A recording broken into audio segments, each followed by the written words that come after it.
Bonjour à toutes et à tous et bienvenue sur la chaîne Ma Collection Comics. Alors tout d'abord je vais commencer par vous expliquer un petit peu quel est le but de cette chaîne et ensuite vous présenter un petit peu ma collection. Alors au départ je crée cette chaîne parce que ça fait maintenant 1 an que je me suis mis à la lecture de comics de façon assez intensive et donc j'avais envie de partager cette nouvelle passion avec vous pour pouvoir vous donner des nouvelles idées de lecture ou simplement. En fait, la première raison, c'est parce que ça me fait plaisir à moi de le faire. Alors après, ça intéresse pas. Je le fais pour moi et après, on verra. Alors, dans un premier temps, je vais vous parler de lecture franco-belge, donc Belgique, ou sur le petit globe ici. On a du mal à la voir, mais elle est ici. Alors, la Belgique, ce qui vient de la Belgique en tout cas, la première chose que j'ai lue quand j'étais petit, et que je dis encore de temps en temps maintenant, c'est ça, donc c'est du Tintin. Alors bon, du Tintin, qu'est-ce que c'est? Bah, c'est du Tintin, personnage assez peu expressif, mais des cases bien remplies avec beaucoup de texte. Donc pas mal pour commencer la lecture. Et donc ça c'était ce avec quoi je commençais à lire. Alors ensuite, dans le même genre que Tintin, j'ai aussi Lucky Luke dans un album assez récent qui n'est pas écrit par Maurice.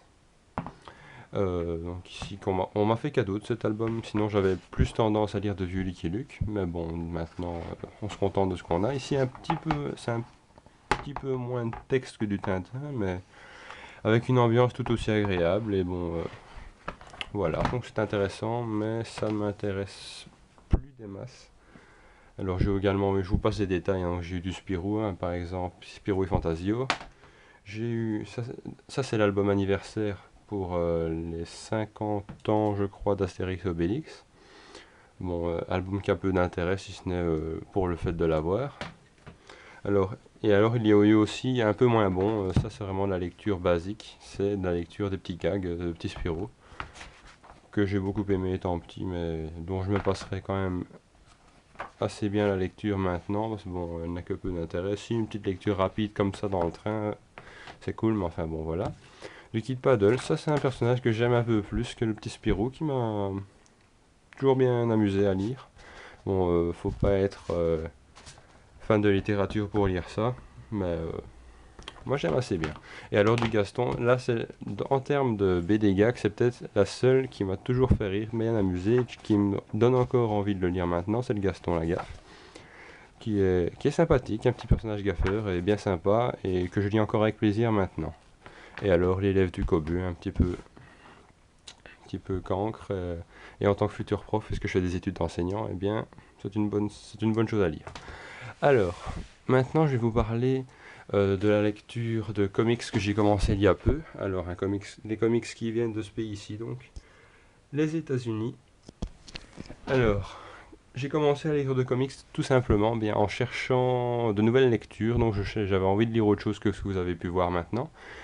Et je me suis renseigné beaucoup sur le personnage de Batman, qui était un personnage qui m'intéressait quand même assez bien dans mon enfance avec la série animée, qui est pour moi encore maintenant la meilleure série Batman qu'il existe. Et à force de chercher, ben, je suis tombé là-dessus, sur Batman année 1, chez Urban Comics. Euh, alors tout simplement, fabuleux album. J'ai adoré tout de suite le dessin de David Mazzucchelli. Et la mise en page qui va avec, hein, c'est toujours sympa. Alors passant du Tintin à ces dessins-ci, bien pour moi ici ces dessins c'était tout bonnement génialissime. Et pour moi c'était l'élite du comics, pour moi on pouvait rien faire de mieux à ce moment-là. Bon, je vous passe quelques pages parce que ça me fait plaisir de vous les montrer. Donc, voilà, Batman année 1. Et puis je suis tombé un peu plus récemment sur ce Batman-ci, le Batman DC Renaissance, La Cour des Hiboux, toujours chez Urban Comics, avec la belle couverture de Jim Lee ici en avant-plan. Et c'est tout à fait autre chose, hein, comme dessin par exemple. Ici, je vous montre quelques pages, superbe page ici avec l'ergot, si vous connaissez un petit peu l'histoire. Et c'est vrai que passer maintenant de ça, ou encore d'autres pages, hein, ah ici c'est une magnifique page, j'adore ces pages-ci. Donc, passer d'un Batman pareil à ce Batman-ci,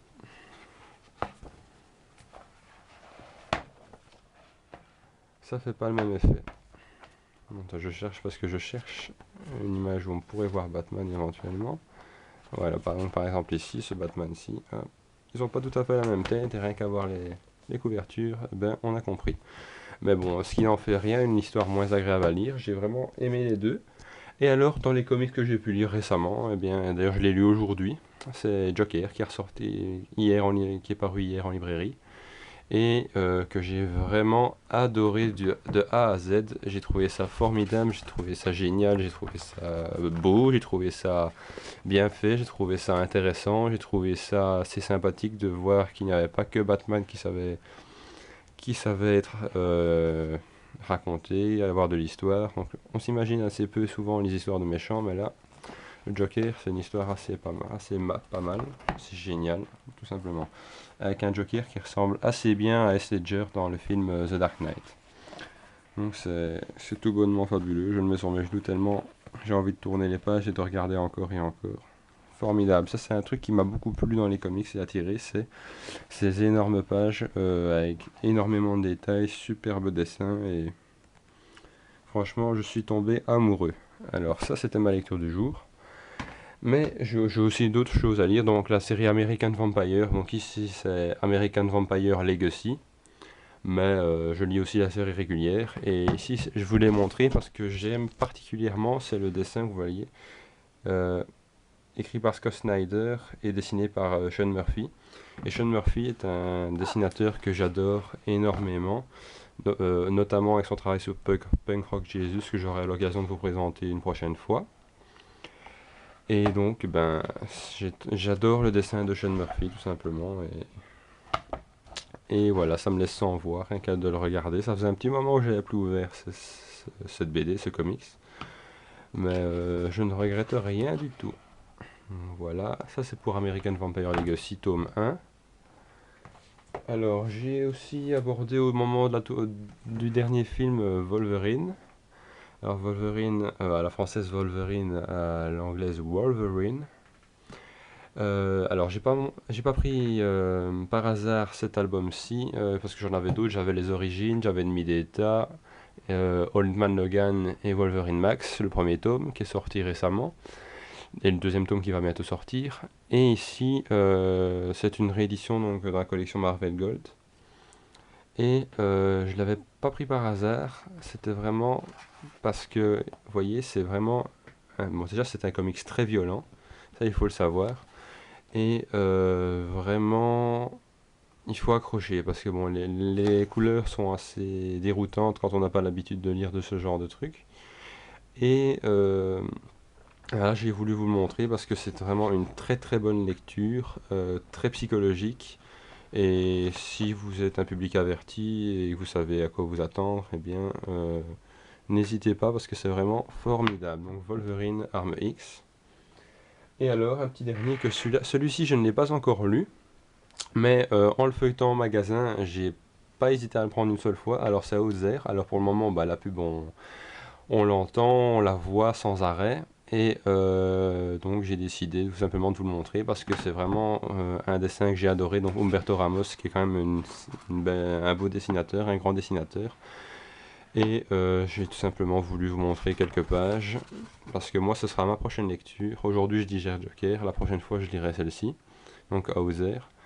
Et, euh, et donc voici, allez je vous montre, je vais encore chercher un dernier petit comics pour la route que j'ai beaucoup apprécié. Je vous parlais de Sean Murphy sur Punk Rock Jesus. Eh bien je vais vous le montrer, je peux pas m'empêcher de vous le montrer tout simplement parce que j'ai adoré cette BD. Alors c'est un petit pavé quand même, toujours chez Urban Comics, et j'ai vraiment adoré ce comics de A à Z. Je l'ai lu d'une traite, ça m'a pris 3 heures, mais j'avais le temps ce jour-là, et franchement, c'était génial. Au départ, j'avais pas envie de le prendre parce que c'était du noir et blanc. Et parce que je n'avais jamais lu de BD en noir et blanc. Et que là, elle m'a été conseillée, j'ai vu les critiques. Le vendeur au magasin m'a convaincu. Et donc, ce qui fait que je l'ai pris, je l'ai lu. Regardez comme c'est magnifique, c'est une grande page-ci. C'est tout simplement génial. C'est bien fait. C'est du Sean Murphy, hein, tout simplement. Donc je vous laisserai le découvrir vous-même, Punk Rock Jesus. chez Urban Comics, qui sera peut-être le comics de l'année ou la BD de l'année. Donc voilà. J'espère que cette première émission vous aura plu. Je vous refais un petit flashback sur tout ce qu'on a vu. Et le concept de l'émission ici, c'était une émission d'introduction. Et le concept, ce sera de vous apprendre, vous parler d'un album ou de diptyque ou d'album en série en particulier. Et la première émission sera sur mon premier comics, sur Batman année 1, que j'ai vraiment adoré. Et je vous en parlerai un peu plus en détail. Donc les émissions normalement ne seront pas aussi longues que celle-ci, hein. Je pense que si je table sur des émissions entre 5 et 9 minutes, ce sera pas mal. Et si elle était un peu plus longue, parce que j'avais envie de bien introduire le principe de l'émission. Et si vous voulez me laisser des suggestions, des commentaires, des idées, n'hésitez pas surtout. À bientôt.